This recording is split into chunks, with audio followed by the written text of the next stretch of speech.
Good evening. Today I took care of a VIP patient, and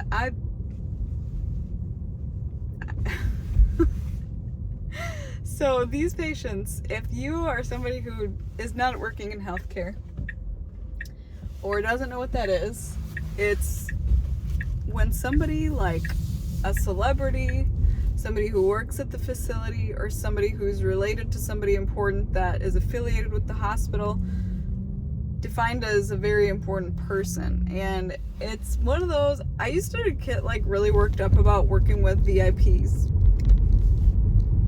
because you want to do a really good job for them. You want to treat everything the way that it needs to be done. You want to not give them extra, like in terms of maybe not seeing your other patients as much as you should, which I feel like if I was to honestly assess my abilities, I feel that I've been doing a good job with not giving extra like unfair time. I don't know if that makes any sense at all. That just popped into my head. But today I had a VIP patient come in. They weren't even supposed to be admitted, but they were having a problem keeping their blood pressure up in the operating room after they were being in recovery.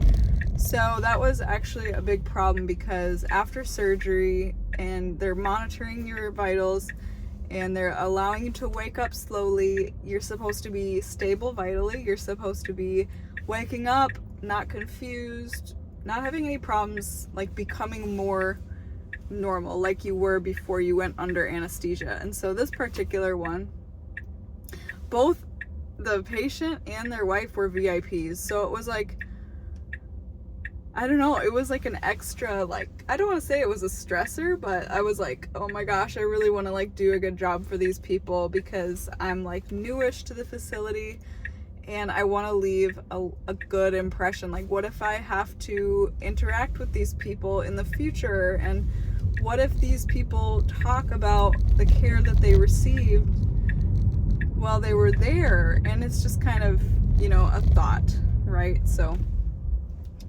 I was just preoccupied, but at the same time, I think there was this understanding, like, I gotta really address the issues at hand. And I think that was great, because they really understood that I needed to get that blood pressure up.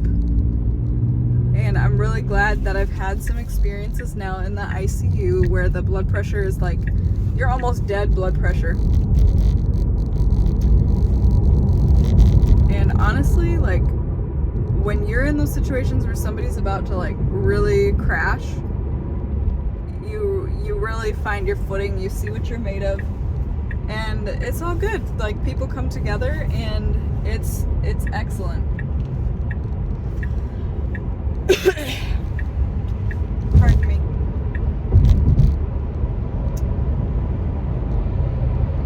It's kind of funny because during part of my day I was actually not busy, and I was on track for having like a pretty slow day, and I was thinking like, just knowing things can always change. You can always have like a slow time and like be sitting down having like some downtime, and then all of a sudden like somebody needs to come to the ICU and get admitted and you're busy, and I hadn't even gotten a break yet. And so I was like, oh my gosh, I'm gonna ask them if they can wait 30 minutes so I can take a lunch and then get the patient, because there's nothing worse than like being slammed with an admission before you've had a chance to eat, drink, and take care of yourself. It's just so, it sets everything up for failure, in my opinion, because you can't move as quickly, you can't think as quickly,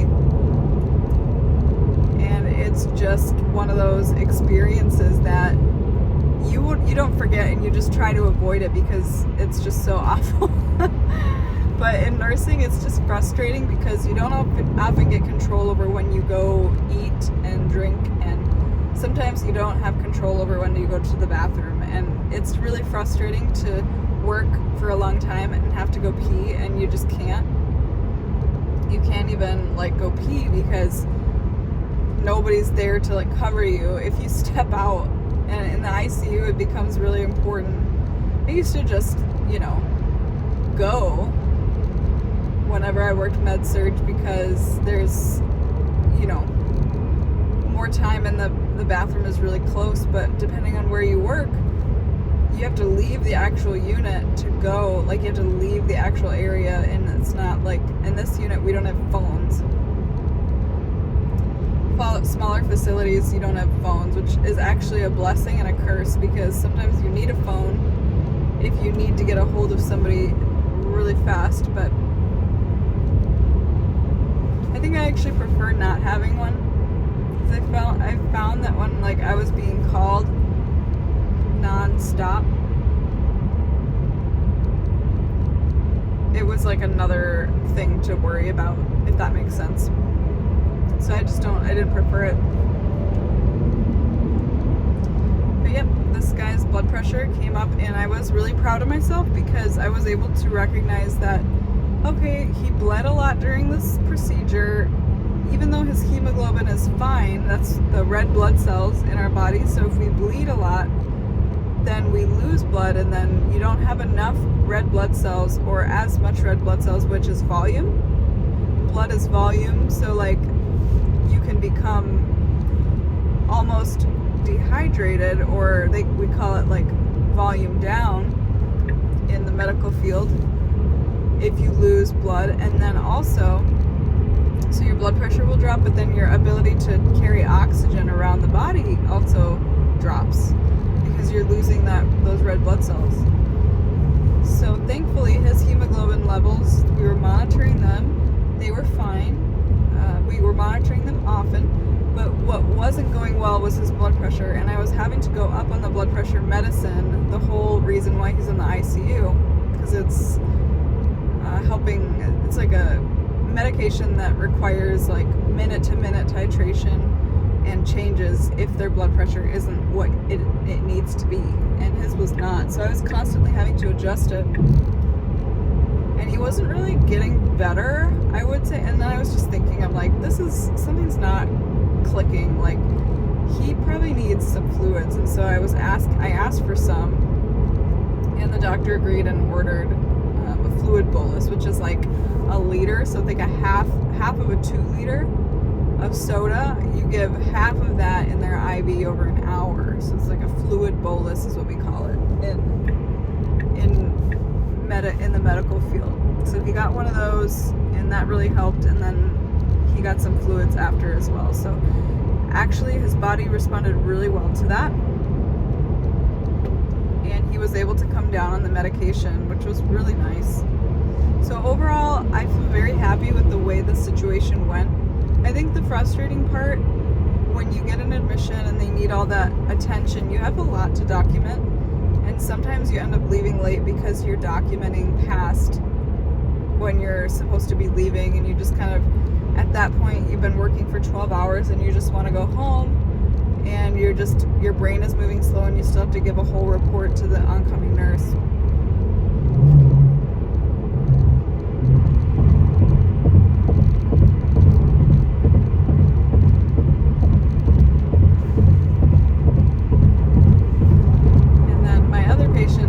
Graduated down from ICU because she was no longer critical, but they didn't have any bed for her, so that was kind of nice because she didn't need to be there.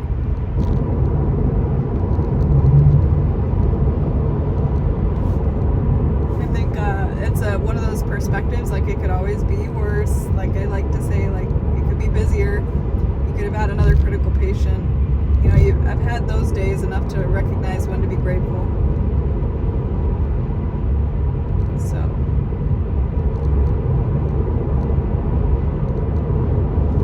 if you're an ICU nurse or a nurse, how long have you been nursing? I want to hear from you in the comments. Leave a comment where you have been a nurse, how long, and what you're doing now, and maybe like let me know what you want to do moving forward. Are you happy where you are? Take a second to encourage somebody else in the comments. I think it's so nice and encouraging when in the comments you see people who are like maybe struggling or wanting to change departments. And I think a lot of times we don't switch areas of nursing when we want to because we feel guilty for leaving.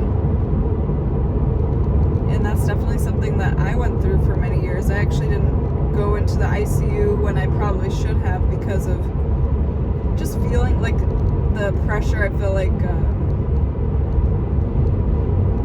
feeling like I needed to spend more time in a specific unit to do my time, in a sense, which I look back and I'm like, that's silly.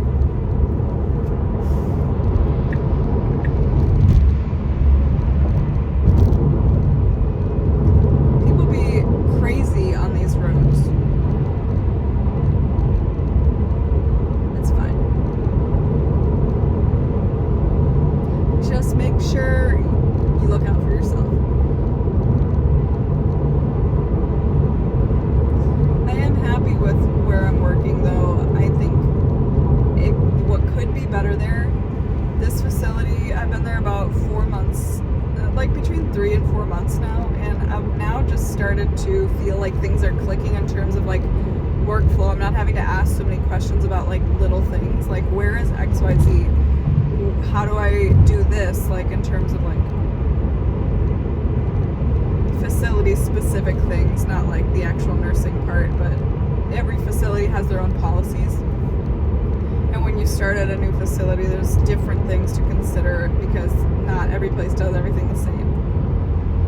But I'm pretty much good on the medical record, the electronic medical record. Things are going good. So that's a weight off my shoulders. I pretty much know where everything is now. I know how to get a hold of doctors.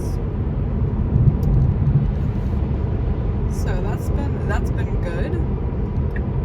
But I think what they could do better, I just feel like there's not a lot of like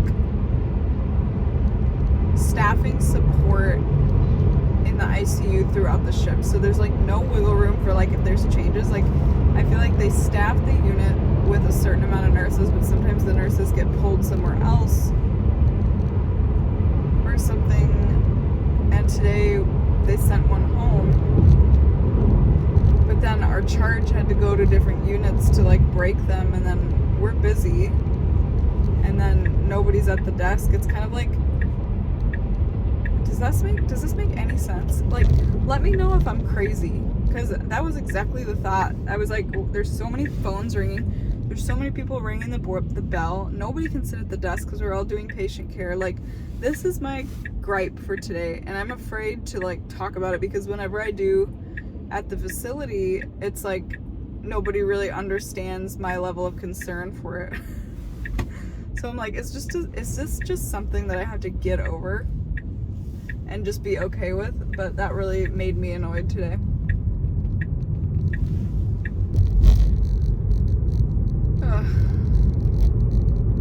I am grateful I got all my breaks, because in the past haven't been getting all my breaks, which in California we have mandated breaks, which are great, but we all know that we don't live in a perfect world, and sometimes things just don't line up the way that maybe you hope they do. And I think our management is actually very present, and they listen to us and they get their hands on,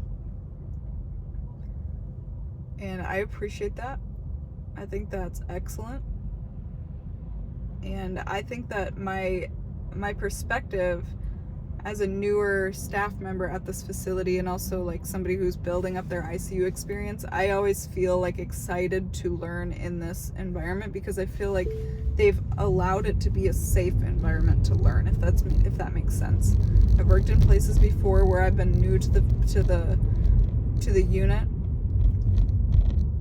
and it's almost like they've created like a hostile learning environment where you just don't feel safe to ask any questions, or like I don't know about that. Like sometimes people just give you an attitude or expect you to know what you're asking already, or they're busy. But at this facility, I feel like I'm also not the newest nurse there anymore, so that helps. And I like that so far we've had a variety of different types of cases that are very advanced and have given me a lot to chew on and learn from, and just all of it has been great. I feel like I've gotten God's grace, and he sends his angels with me and goes before me every day. I feel so grateful when I really think about it, because sometimes I hear the other nurses tell stories. Like, I hear about things that happen when I'm not at work, and I'm like, I believe that God goes with me and helps to maintain a level of controlled chaos, if you will. Like, ICU is ICU. You're gonna have people's hearts stop and have to intervene and start doing CPR and giving meds and coding them. That happens. But I do believe that God has been so good to me in terms of just the way He helps me when things could go a total different direction. I feel like He helps me, if that makes sense. What do you think about that? That's a different perspective I feel like I can't really talk about because it just sounds strange, but it shouldn't. I think I'm just experiencing the awareness of everyone has a different belief system, and sometimes you don't want to talk and say stuff that might sound a certain way or might not be agreed with by somebody you're speaking it to, but I don't know if that's the right way to think or not. I'm glad I can talk to you guys about it.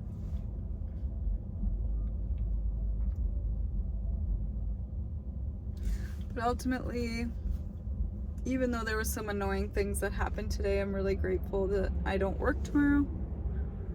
And I am about to go eat with my husband, and I hope you guys are doing amazing. Consider subscribing if you'd like to join a family who helps you improve your physical, mental, and spiritual health with Christ at the foundation. Got gut health support, weight loss support, mental health support, and of course a Christian perspective tied into all of it here on this channel.